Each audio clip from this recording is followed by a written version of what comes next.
Энергоснабжение, давайте подробнее немного остановимся. Сейчас теплый сезон, жаркий. Есть ли проблемы с дефицитом? Отправляли ли вы заявки уже в Россию о компенсации этого дефицита? Ну и на перспективу про зимний сезон тоже, когда еще актуальнее, да, эта проблема станет. Как планируется ее решать? Да, вы знаете, к сожалению, отрасль, которая требует особого внимания и серьезных вложений.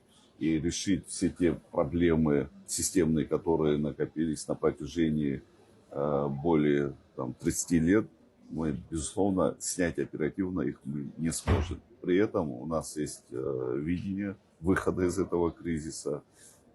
При поддержке мы обратились к руководству Российской Федерации и на встрече с Владимиром Владимировичем Путиным мы обсуждали проблематику, связанную с бесперебойным обеспечением электроэнергии нашей республики.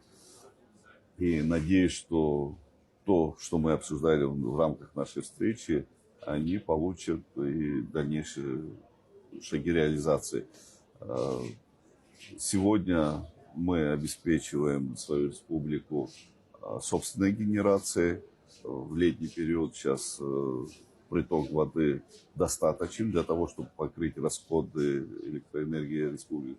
Но, конечно, в зимний период у нас будут определенные проблемы, связанные с нехваткой электроэнергии.